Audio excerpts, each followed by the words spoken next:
Hello, good evening friends. कैसे हैं आप लोग? उम्मीद है आप सब अच्छे होंगे। सॉरी, आज का वीडियो आने में काफ़ी लेट हो गया था। एक्चुअली कुछ प्रॉब्लम्स थे अनअवॉइडेबल, उसी कारण मैं वीडियो लेके नहीं आ पाया सुबह, बट वीडियो आती ज़रूर, ये तो आप मान के रखिए। अ, अगर कभी ऐसे ऊपर नीचे हो भी जाता है तो मैं अगले दिन ज़रूर डाल दिया करूँगा, बट मैं ट्राई करूँगा सेम डे आपको 10 बजे के पहले ही वीडियो मिल जाया करे, सो दैट सुबह का जो न्यूज़ का जो इम्पोर्टेंस रहता है, व्यूज़ भी जो आते हैं मुझे सुबह के न्यूज़ में ज़्यादा आते हैं, तो और वो एक फ्रेशनेस भी रहता है ताकि आपको सुबह दिन भर का न्यूज़ सुबह ही मिल जाए। तो मैं ट्राई करूँगा जल्दी लेके आने के लिए। तो आज हम, जैसे कि हम लोग ने कल से चालू किया कि पूरे न्यूज़पेपर को कवर करेंगे इकोनॉमिक टाइम्स का। मैं आपसे कुछ लगभग 25 से 30 आर्टिकल्स देखिए डिस्कस करूँगा। काफ़ी होते हैं 25 से 30 आर्टिकल एक न्यूज़पेपर में कवर करने के लिए। कुछ आर्टिकल्स थोड़े डीप में जाऊँ, कुछ आर्टिकल्स के मैं हेडलाइंस पढ़ूँगा, सो दैट आपको एक समझ आ जाएगा जिस्ट उसका। बट प्लीज़ ये चीज़ ध्यान रखिए कि अगर मैं 25 से 30 आर्टिकल कर रहा हूँ तो आपको न्यूज़पेपर पढ़ने की ज़रूरत नहीं है, क्योंकि मैं अगर कोई आर्टिकल छोड़ रहा हूँ तो वो सिर्फ ऐसे नॉर्मल आर्टिकल है, कोई टेक के बारे में दे दिया, कोई कोई नया इन्वेंशन के बारे में कोई आर्टिकल दे दिया, जो कि एक थोड़ा डेवलपमेंट हो तो ज़्यादा जानना ज़रूरी है। रोज़ के डेली चीज़ के वो आर्टिकल ज़रूरी नहीं है। तो आगे बढ़ते हैं हम लोग। पहले एक बार मतलब चालू करते हैं पेज बाय पेज हम कैसे आर्टिकल्स को कवर करेंगे। सबसे पहला आर्टिकल है on watch list government seeks to tax Netflix income in India. देखिए, ये आर्टिकल बेसिकली क्या बोलता है कि नेटफ्लिक्स जो है उसके टैक्सेशन के बारे में, कि भाई वो टैक्स कैसे होगा, क्या होगा, तो उसे गवर्नमेंट ऑफ इंडिया कैसे टैक्स कलेक्ट करेगी नेटफ्लिक्स से इनकम में। एक्चुअली होता क्या है कि नेटफ्लिक्स का इनकम का टैक्स अभी इसलिए नहीं हो पा रहा, नेटफ्लिक्स कहते हैं हमारा कोई इस्टेब्लिशमेंट नहीं है, बट गवर्नमेंट कहती है कि क्योंकि आपका जो इस्टेब्लिशमेंट, जो आप भले यूएस हेडक्वार्टर्ड हो, आप यूएस से अपने काम कर रहे हो, बट आपका परमानेंट एस्टैब्लिशमेंट इसलिए हो गया क्योंकि आपके ऑफिसेज है इंडिया में और आपके एम्प्लॉयज़ है बेसिकली इंडिया में। तो इसके कारण गवर्नमेंट बोलते हैं कि आपका 55 करोड़ का टैक्स ड्यू है इंडिया में, जो कि आपको पे करना पड़ेगा। तो इसीलिए क्योंकि आपका इंफ्रास्ट्रक्चर है और एम्प्लॉयज़ है, तो आपको ये तो है कि टैक्स पे करना पड़ेगा। तो देखते हैं इसके आगे क्या डेवलपमेंट होता है। फिर उसके बाद नेक्स्ट न्यूज़ है PhonePe will likely to go for an Indian listing. देखिए, ये बस ऐसे ही है कि भाई जो जैसे आपको पता ही है वॉलमार्ट, जैसे मैंने आपको बताया कि वॉलमार्ट का ये फ़ोन पे, तो जैसे पेटीएम गया लिस्टिंग में, वैसे फ़ोन पे भी जाएगा। जैसे पेटीएम में इन्वेस्टर्स क्लॉस हुआ, उम्मीद है वैसे फ़ोन पे में ना हो, डिपेंड करता है सब वैल्यूएशन के ऊपर। फिर उसके बाद नेक्स्ट न्यूज़ है कि Adani talks for 2.2 to 2.2 billion to 2.5 billion stake sales in 3 group companies. देखिए, 3 ग्रुप कंपनीज कौन कौन से? Adani enterprises, transmission and Adani green energy. इसमें अडानी अपना स्टेक सेल करेगा। टोटल मिला के होना चाहिए 2 बिलियन से लेकर 2.5 बिलियन डॉलर्स। ये आप बोलोगे ये न्यूज़ किस लिए? अगर आपको पता होगा कि अडानी ने एक फर्दर इन्वेस्टमेंट के लिए रेस किया था, वो एफपीओ लेके जा रहे थे अडानी एंटरप्राइजेस का, बट क्योंकि हिडनबर्ग का वो जो रिपोर्ट आ गया था, तो अडानी ने रोल बैक कर लिया अपने हिडनबर्ग का रिपोर्ट के कारण। उन्होंने कहा कि भाई अभी हम नहीं जाएंगे एफपीओ के लिए, हम कोई बाद में जाएंगे। तो अब अडानी चाह रहे कि भाई सॉरी, अब अडानी चाह रहे कि भाई हम जो है इन्वेस्टर से पैसा उठाएंगे, कितना? 2 बिलियन के आसपास, जो कि अपना स्टेक सेल करके। ठीक है। नेक्स्ट न्यूज़ है फिर आपका HDFC looks to sell 2000 crore stress developer loans. देखिए, जो स्ट्रेस डेवलपर लोन्स है ना, ये कोई नहीं बल्कि ये जो मॉल्स वगैरह जो बनाते हैं ना, आप जो घूम के आते हैं, फिनिक्स हो गया, डीएलएफ हो गया, ये सब को जो लोन दे रखे हैं ना, ये स्ट्रेस एसेट्स में है। मैं तो कहता हूँ मॉल का बिजनेस ना कभी इतना सक्सेसफुल नहीं होता। मतलब आप कोई भी मॉल उठा के देख लो इंडिया में, इनफैक्ट ओवरऑल वर्ल्ड में। मतलब मैं उतना तो एक्सपर्टीज़ नहीं रखता हूँ, बट मैंने जनरली मॉल का नहीं सुना है कि मॉल प्रॉफिटेबल रहती है।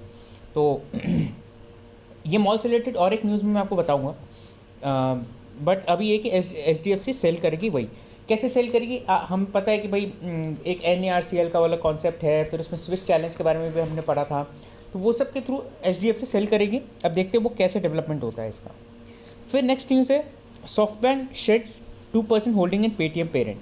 एक्चुअली ये इन्होंने सेबी के कंप्लायंस को करने के लिए किया है कि सेबी का जो रूल है कि आप इससे ज़्यादा टेक ओवर रेगुलेशंस जो है उसके हिसाब से एक परसेंटेज से ज़्यादा आप होल्डिंग नहीं रख सकते। इसीलिए पिछले साल नवंबर में भी पेटीएम का शेयर्स इन्होंने सेल किया था सॉफ्ट बैंक ने, और अभी इस साल भी 2% और शेड किया।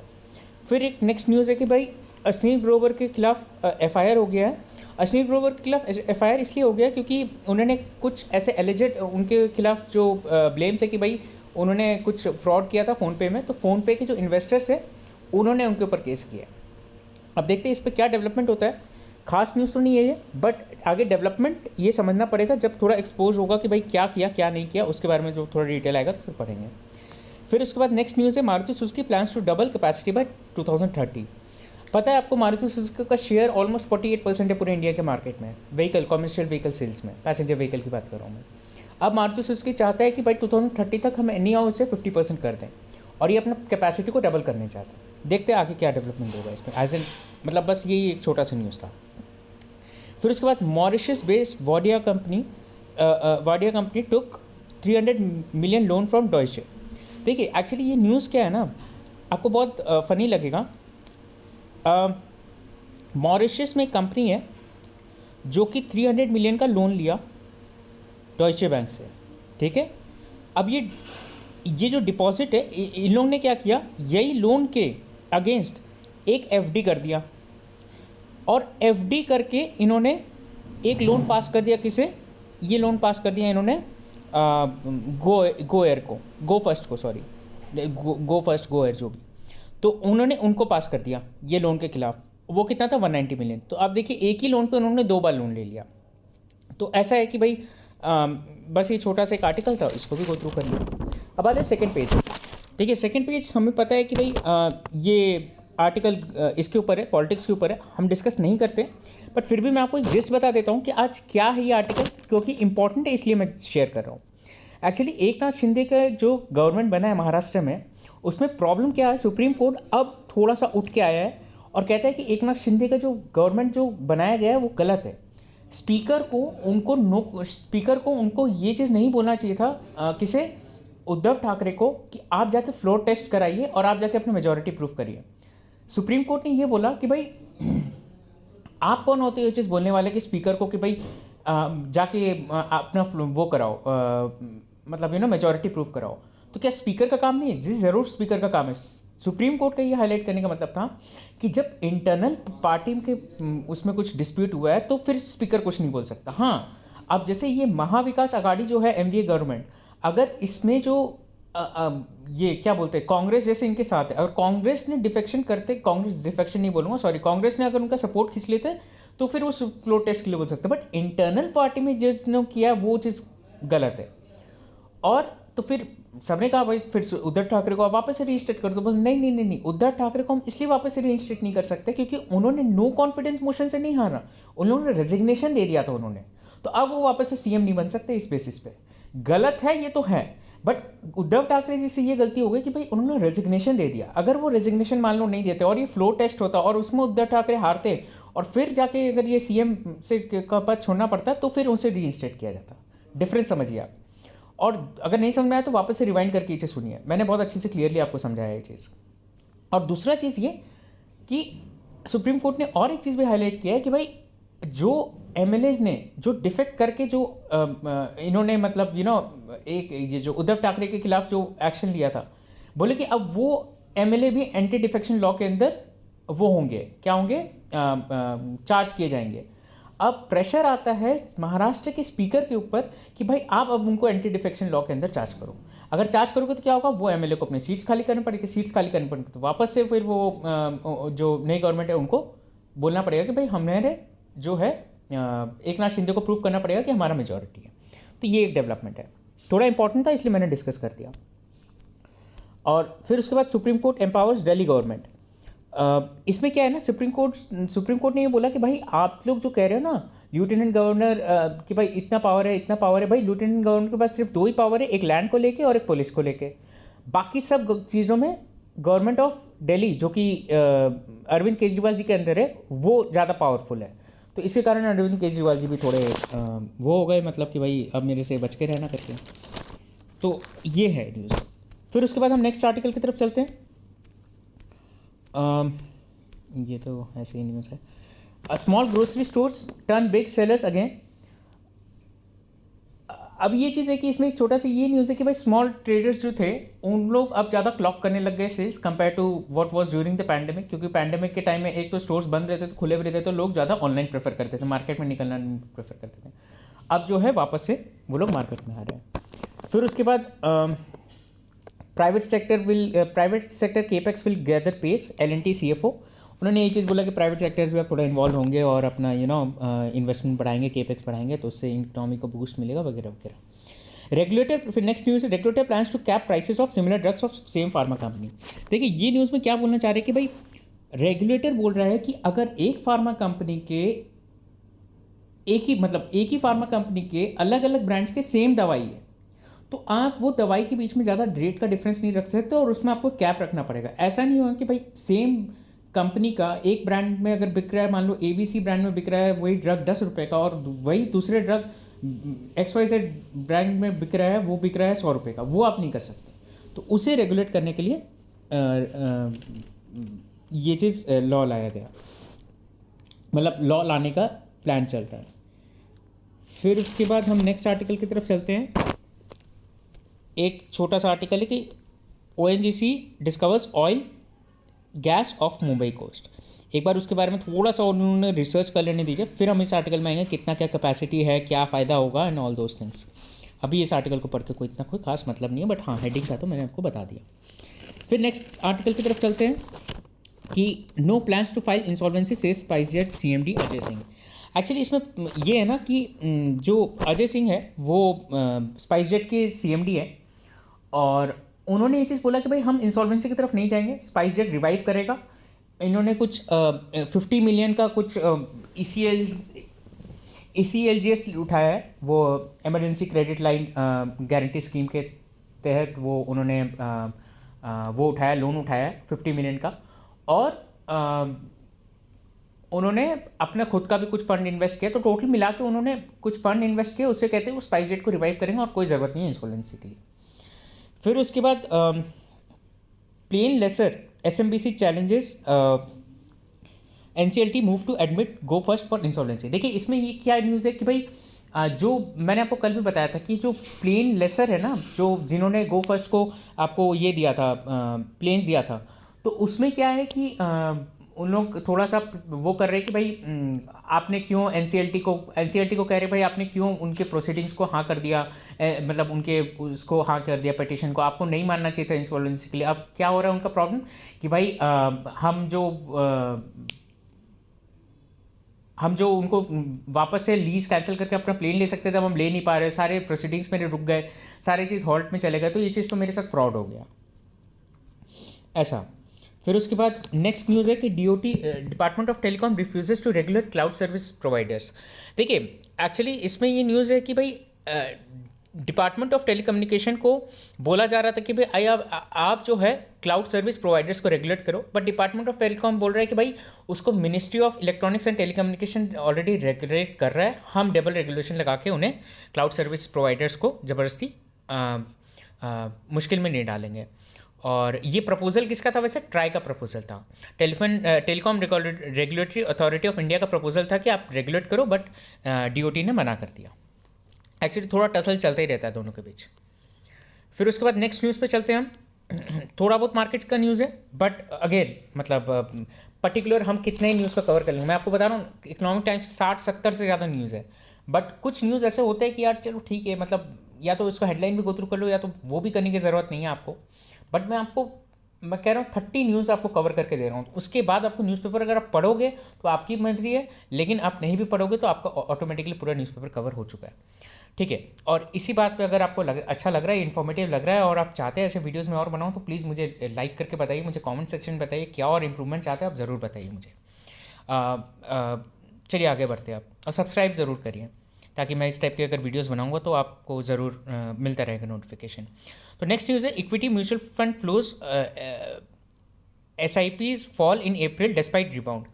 देखो जो म्यूचुअल फंड के फ्लोज है, SIPs है, वो फॉल कर रहे हैं अप्रैल में डिस्पाइट रिबाउंड। क्यों? क्योंकि मार्केट को लग रहा है चलो ठीक है, मतलब उनको लग रहा है कि इन्वेस्टमेंट नहीं भी कर रहे, और कई सारी जगह से पैसे आते हैं, ऐसा नहीं कि सिर्फ म्यूचुअल फंड से पैसे आते हैं, या ऐसा नहीं सिर्फ SIPs के थ्रू पैसे आते हैं, और लोग जनरली ना अपने तरफ से खुद इन्वेस्टमेंट भी करना चालू कर रहे हैं। सिवाय उसके कि भाई म्यूचुअल फंड में हम क्यों इतना कैश दे, हम जब खुद से इन्वेस्ट कर सकते हैं। तो ऐसा फिर नेक्स्ट न्यूज़ है, overnight trades refuse to fall in line with RBI rate moves. Actually ये क्या है कि आरबीआई, अगर आपको पता होगा तो लास्ट अभी जो मीटिंग है आरबीआई की मीटिंग में उन्होंने रेपो रेट हाइक नहीं किया। तो ये कह रहा है आर्टिकल कि भाई भले ही आरबीआई ने हाइक नहीं किया, बट ओवरनाइट रेट्स जो चल रहे हैं, जो कि एकदम 24 आवर्स जो चलते रहते हैं, और एकदम जो होता है ना कि लास्ट ओवरनाइट लैंडिंग जो रहता है, मीबॉर भी जिसको हम बोलते हैं, मतलब इंडिया में मीबॉर हो गया, लंदन में लिबॉर हो गया, तो ऐसा, तो वो रेट्स अभी भी कम नहीं हुए, वो रेट्स बढ़ते ही जा रहे हैं। तो ये चीज़ एक प्रॉब्लम वाली बात है। मतलब आप भले ही अपने रेट्स को कंट्रोल कर लो, बट आप ये रेट्स को कंट्रोल नहीं कर पाओगे। अगर आपको ये सब कॉन्सेप्ट समझना है ना, तो आप इसे कमेंट में लिखिए। ये सब कॉन्सेप्ट बहुत ही ईजी है, बहुत ही मतलब ईजी है बट टेक्निकल है।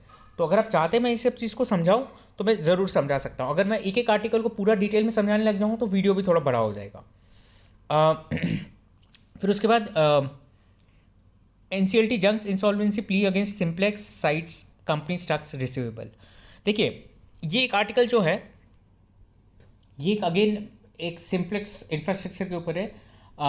इसने वही बोला है कि भाई NCLT ने समहाउ वो इंसॉल्वेंसी रोक दिया है, और इंसॉल्वेंसी रोक दिया है, और वो कहते हैं कि भाई ज़्यादा एसेट है नहीं और मैनेजमेंट को चांस मिलना चाहिए रिकवरी का, ऐसा वैसा।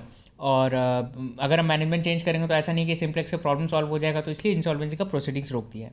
तो ये काफ़ी ख़राब प्रेसिडेंट सेट कर सकता है, ऐसा एक्सपर्ट बोलते हैं, क्योंकि अगर ऐसा है, एसेट नहीं है और मैनेजमेंट चेंज करने से कोई खास इंपैक्ट अगर ऐसा लगता है कि नहीं हो पाएगा, तो फिर ऐसे तो कई सारे जो इंसॉल्वेंसी है वो रुक सकते हैं। तो ये चीज़ गलत हो जाएगा। फिर नेक्स्ट आर्टिकल की तरफ पढ़ते हैं, 24 big importers evading fraud, evading 11,000 crore IGST।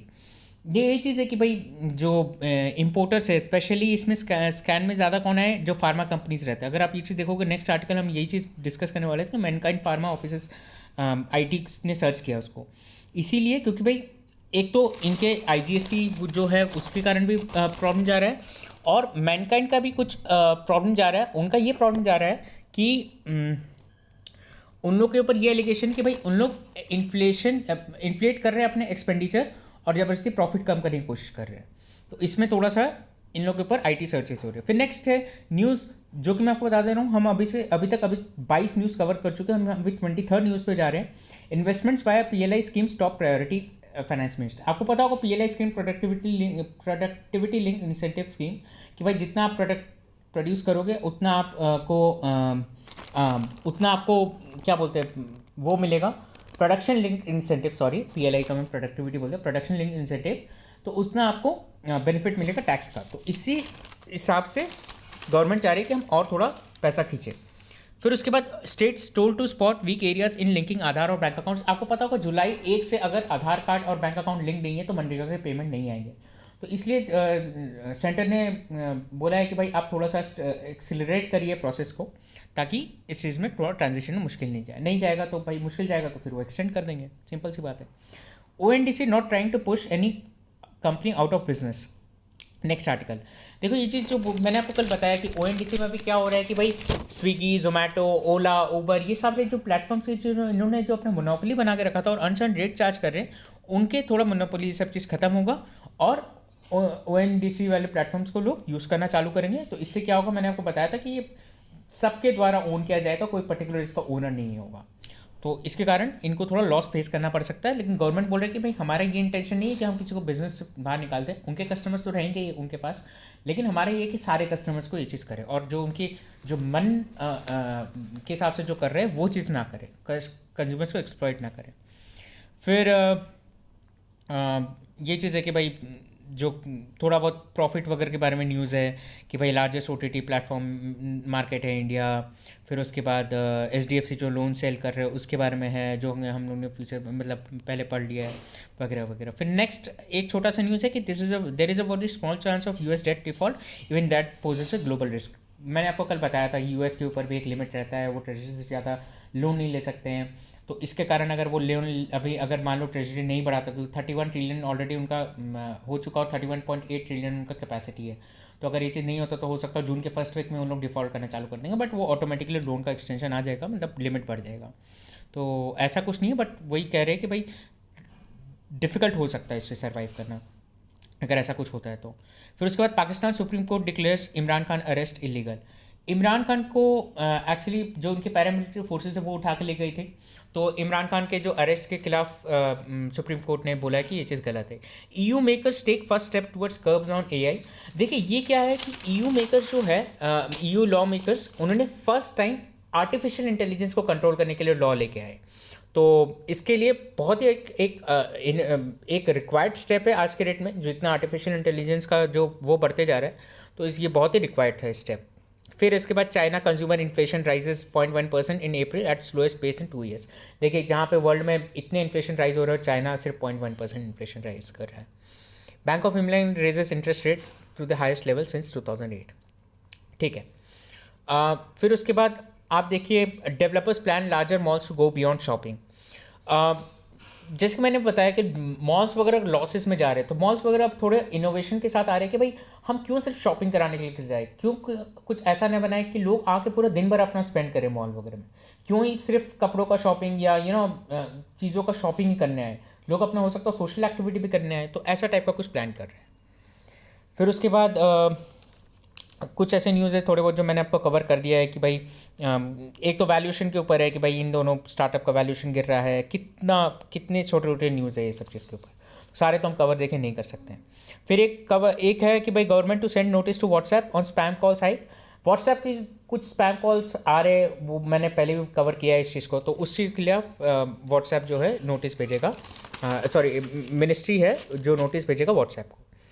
तो ये छोटे छोटे मंडे न्यूज़ इतने इंपॉर्टेंट है भी नहीं, तो मैं स्किप कर रहा हूँ। फिर उसके बाद एडिट पेज के ऊपर अगर हम आ जाते हैं तो एडिटोरियल में मैं बहुत ही एक बार आपको ऊपर ऊपर से समझाऊंगा। एक लास्ट आर्टिकल, बस हम लास्ट 2 आर्टिकल हमारा बचा है, उसके बाद हम लास्ट में एडिटोरियल देख लेंगे, वो कि हम समराइज फॉर्म में देखेंगे।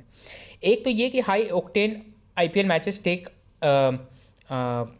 TV digital viewership to new highs. भाई एक ओवर में 30 रन बचा रहेगा और 5 छक्के पड़ जाएंगे, तो भाई लोग तो देखेंगे ना आईपीएल। फिर तो ऐसा है कि भाई इतना जो मैच कट टू कट हो रहा है तो इसके कारण व्यूअरशिप बढ़ रहा है, तो ये ज़्यादा हो जाएगा। फिर टैरिफ हाइक्स में push up cable DTH company subscription revenue. देखिए ट्राई ने अपना जो है वो जो लिमिट लगाया था, आप इतना चैनल में इतना ही रख सकते हो, या इतना अगर आप इतना चैनल में रख रहे हो तो इंडिविजुअल चैनल में इतना प्राइस रख सकते हो और बल्क में आप इतना रख सकते हो, तो थोड़ा सा इसमें कंडीशंस था, वो ट्राई ने रेस कर दिया वो सब लिमिट को, तो ऑब्वियसली उसका रेवेन्यूज़ तो बढ़ेगा ही, तो ये बट ऑब्वियस न्यूज़ है। फिर एक लास्ट अब हम एडिटोरियल सेक्शन देख लेते हैं। आई थिंक हम लोगों ने कुछ 30-35 आर्टिकल्स के आसपास कवर किया है, तो मैं कहता हूँ ये सफिशिएंट है, मोर देन सफिशिएंट है इकोनॉमिक टाइम्स को कवर करने के लिए। फिर भी अगर आपको ऐसा लगता है तो आप प्लीज़ आर्टिकल्स ये न्यूज़पेपर को गो थ्रू करिए और मुझे कमेंट्स में बताइए कि और मैं क्या न्यूज़पेपर में कवर कर सकता था। मुझे नहीं लगता और कुछ कवर, हाँ कुछ अगर ऐसे आर्टिकल है जो मुझे लगता है कि जनरली रोज़ फिर रिपीट होंगे तो फिर मैं उसे ज़रूर कवर करूँगा। वन ऑफ आर्टिकल्स भाई इसका शेयर गिर गया या इसका कुछ वो हो गया, आई थिंक ये डेली बेसिस पे इतना इंपॉर्टेंट नहीं है अनलेस आप एक ट्रेडर हो या कुछ ऐसे हो, तो यस। फिर एक लास्ट एक सेक्शन जो एडिटोरियल सेक्शन जो हम कवर करते हैं, ये कि भाई 4 आर्टिकल से कुछ एक एक करके आर्टिकल्स को गो थ्रू कर लेते हैं। Leaving the negative real interest rate building. Actually ये चीज़ है कि भाई नेगेटिव इंटरेस्ट रेट क्या होता है, जब आपका जो रियल इंटरेस्ट रेट है माइनस आपका इन्फ्लेशन वो नेगेटिव में चल जाता है तो नेगेटिव इंटरेस्ट रेट हो जाता है। यूएस वगैरह में नेगेटिव इंटरेस्ट रेट चल रहा है अभी भी फ़िलहाल, लेकिन अब यूएस जो है अपना क्योंकि अपना इंटरेस्ट रेट बढ़ाते जा रहे हैं, तो वो जो आपका जो रियल इंटरेस्ट रेट क्या होता है, सॉरी मैं आपको कुछ करेक्ट कर देता हूँ एक बार, जो आपका इंटरेस्ट रेट है माइनस आपका इन्फ्लेशन रेट। सपोज मान लीजिए अभी यूएस में लगभग अगर 6% के आसपास चल रहा है और अगर आपका इन्फ्लेशन अगर आपका 8% तो रियल इंटरेस्ट रेट आपका -2% हो गया। और यही अगर इंडिया का अगर बात करें तो इन्फ्लेशन अगर आपका 6% के आसपास है और अगर आपका रेपो रेट 5% चल रहा है तो फिर आपका 6 - 5 1 हो गया। मैं एग्जांपल बोल रहा हूँ, एग्जैक्ट फिगर्स की बात नहीं कर रहा हूँ। तो ये हो गया आपका रियल वर्सेस मतलब रियल इंटरेस्ट रेट, ये नेगेटिव कैसे हो गया आपको समझ में आ गया। तो रियल इंटरेस्ट रेट नेगेटिव से पॉजिटिव कैसे हो रहा है भाई, जब आप अपना इंटरेस्ट रेट बढ़ा रहे हो, आप फेड रेट बढ़ा रहे हो, तो ऑब्वियसली इन्फ्लेशन से अगर आप माइनस कर दोगे तो आपका रियल रेट पॉजिटिव हो जाएगा। ऐसा। फिर उसके बाद India fit into the Jio political गायर, आई थिंक मैं कुछ गलत प्रोनाउंस कर रहा हूँ इसको, जायर होता है शायद ये, I am not really sure. ये चीज़ है कि भाई इंडिया के जो ये इंडिया चाइना ये वही जियो पॉलिटिक्स की बातें कर रहे हैं कि भाई जो कि इंडिया जो है दो, इसी से मिलता जुलता इनफैक्ट एक और आर्टिकल है, मैं आपको दोनों एक साथ में समझा दूंगा कि भाई जो पहले तो इंडिया जो एक मिडवे जो अपनाया है रशिया यूक्रेन वॉर में या यूएस चाइना वॉर में, तो मिडवे इंडिया हमेशा बैलेंस करके रखेगा। और इंडिया क्योंकि मिडिल इनकम कंट्रीज़ को रिप्रेजेंट करता है तो इंडिया उस चीज़ में काफ़ी अच्छा एक रोल प्ले कर सकता है। ठीक है। फिर उसके बाद ये चीज़ बताया कि भाई रशिया के साथ फ्रेंडशिप इंडिया का हमेशा के साथ था, but at the same time India ने यूक्रेन को भी कुछ ग्रेन्स भेजे। तो ये चीज़ इंडिया हमेशा बैलेंस करते हुए चलता है। इंडिया कभी भी कोई पर्टिकुलर कंट्री को फेवर नहीं करता। वो एक कोटेशन है ना कि in foreign relations there is no permanent friends और no permanent enemies, there are always permanent interest. तो आई थिंक ये उसी से उसको बहुत अच्छे से ये आर्टिकल को समराइज़ करता है। इनफैक्ट सेकंड आर्टिकल भी वही है कि नॉन अलाइनमेंट फैंटेसिस, इसमें ये चीज़ बोल रहे हैं कि भाई इंडिया ने यूएस को भी पहले इंडिया और यूएस को इतना कोई खास रिलेशनशिप नहीं था, बहुत ही कम बार मिलते थे। और ट्रैक टू डिप्लोमेसी इंडिया का ज़्यादा चलता था compare to track one. Track two diplomacy मतलब जब हम अनऑफिशियल रूट के थ्रू किसी कंट्री के साथ थोड़ा जब बातचीत करते हैं, जैसे हम पाकिस्तान के साथ ट्रैक टू डिप्लोमेसी फॉलो करते हैं। भाई हम ऑफिशियली इतना बात नहीं कर सकते क्योंकि लोगों के पास प्रेशर रहता है कि भाई आप अच्छे रिलेशन मत रखो पाकिस्तान, ऐसा है वैसा है। तो हम ट्रैक वन में नहीं करते, हम ट्रैक टू में करते हैं जब डिप्लोमेट्स हमारे जो है अनऑफिशियली जाके विजिट करते हैं और वो बात किसी को पता नहीं चलता। बट आप ये चीज़ हमेशा मान के चलो कि अगर कोई कंट्री के साथ हमारा रिलेशन ख़राब है तो वो ट्रैक टू डिप्लोमेसी हमेशा चल रहा होगा। ट्रैक वन भले ही ख़राब हो सकता है जब हमारे प्राइम मिनिस्टर्स, हमारे ऑफिशियल्स, हमारे मिनिस्ट्रीज एक दूसरे को गाली दे रहे होंगे एक दूसरे कंट्रीज़ को, बट ट्रैक टू के अकॉर्डिंग हम उस रिलेशन को सुधारते हैं। सो ये एक बहुत ही इंपॉर्टेंट चीज़ है जो कि डिप्लोमेसी में चलता है। तो ट्रैक टू डिप्लोमेसी अब इंडिया का जो है वो बैक साइड पर चल गया है यूएस के साथ, और ट्रैक वन ज़्यादा, ऐसा नहीं कि बैक साइड पर वो उसकी ज़रूरत नहीं पड़ रही है, ट्रैक वन अभी इतना अच्छा जा रहा है, ऐसा कहना है ऑथर का। फिर ऑथर कहते हैं कि भाई मोदी जी जो है वो काफ़ी बार विजिट कर रहे हैं, मिनिस्ट्रीज भी है वो अनकाउंटेबल पर विजिट कर चुकी है। तो इससे क्या हो रहा है, इंडिया यूएस के रिलेशंस काफ़ी इंप्रूव हो रहे हैं। फिर उसके बाद जो यूक्रेन और रशिया के वॉर में रशिया से इंडिया ऑयल इंपोर्ट कर भी रहा है, रिफाइन भी कर रहा है, यूरोपियन वेस्टर्न कंट्रीज़ को भेज भी रहा है, तो भी यूएस कुछ नहीं बोल रहा है। यूएस ने काटसा नहीं लगाया इंडिया के ऊपर, यूएस काफ़ी फ्री हैंड दे रहा है इंडिया को। ताइवान में जो अटैक हो रहा है उस पर भी इंडिया को फोर्स नहीं कर रहा है यूएस कि भाई चाइना के साथ ऐसा करो वैसा करो ये वो करके, क्योंकि इंडिया यूएस चाहता है कि यूएस जानता है कि इंडिया का क्या होल्ड है इधर, क्या रोल रहेगा आगे आने। फिर क्वाड के जो ग्रुपिंग है उसको भी यूएस एक्सपैंड करना चाह रहा है। तो ये चीज़ को लेके इंडिया की इंपॉर्टेंस बताइए और इंडिया का कैसे ये एक मिड पाथ जो अपनाना है वो चीज़ को ऑथर ने अप्रिशिएट किया है। फिर एक लास्ट आर्टिकल जो पूरा हमारे न्यूज़पेपर का आज का कवरिंग का लास्ट आर्टिकल होगा, give him his own money. इसमें ये चीज़ बेसिकली ऑथर ने बताया है कि भाई जो जो जो TDS डिडक्ट हो रहे हैं ज़्यादातर फॉरेन टूर्स में। अब इस ऑथर बोला है कि भाई एक आदमी गया है मॉरिशस में, उन्होंने उनको मेल लिखा है कि भाई मैं घूमने आया हूँ, मेरे इतने सारे TDS कट गए, मैं तो एक सैलरीड आदमी हूँ, मेरे तो ऑलरेडी सारे इनकम में TDS कटते हैं, अब मैं TDS इसमें भी कटवा लूँगा तो फिर मुझे रिफ़ंड के लिए अप्लाई करना पड़ेगा। रिफ़ंड का प्रोसेस ठीक है थोड़ा स्मूथ तो हो गया, बट थोड़ा तो TDS है, मैं क्यों अप्लाई करूँगा, मेरे लिए 5% होना चाहिए वगैरह वगैरह वाली बात है। फिर एजुकेशन और मेडिकल में अच्छी बात है कि भाई 5% नहीं तो उसमें 20% कर दे तो लोग और ज़्यादा परेशान होते हैं। फिर उसके बाद एडवांस टैक्स वगैरह जो लोग पे करते हैं उसके साथ भी ये 20% TDS को सेट ऑफ कर सकते हैं। फिर उन्होंने बताया कि भाई TDS और TCS जो है काफ़ी परसेंटेज ऑफ रेवेन्यू को जो डायरेक्ट टैक्स से आते हैं उसे अकाउंट फॉर करता है। बट गवर्नमेंट को ये चीज़ समझना चाहिए कि भाई लोग हमेशा TDS TCS फाइल करके उसका रिफंड लेने में लोगों को प्रॉब्लम जाता है। फिर वो कहते हैं कि भाई पेंडिंग इसमें सारे केसेस और भी थोड़े वो हो जाते हैं, पाइलअप हो जाते हैं कि भाई कभी रिफंड नहीं आया तो उसके खिलाफ थोड़ा बहुत पटिशन्स वगैरह या थोड़े बहुत केसेस वगैरह चालू हो जाते हैं या रिजेक्ट हो जाता है रिफंड्स तो उसके खिलाफ केसेस। तो फिर वो केसेस को सॉल्व करने में भी काफ़ी चीज़ चैलेंजेस है। अभी फेसलेस असेसमेंट तो फिर भी चलो फिर भी थोड़ा सिंप्लीफाई कर दिया, बट फेसलेस असेसमेंट के पहले वाले भी केसेस में अभी पेंडिंग जा रहे हैं वगैरह वगैरह, ये सब बात ही। तो अभी मैंने आपको पूरा इकोनॉमिक टाइम्स कवर कर दिया, ऑलमोस्ट हर आर्टिकल को मैंने कवर किया। आप प्लीज़ मुझे कमेंट सेक्शन बताइए, और अच्छा लगा तो वीडियो को लाइक करिए, शेयर करिए और सब्सक्राइब करिए। Thank you, that's it from my side. कल से मैं ट्राई करूँगा वीडियोज़ को थोड़ी जल्दी लेके आने के लिए। Have a nice evening.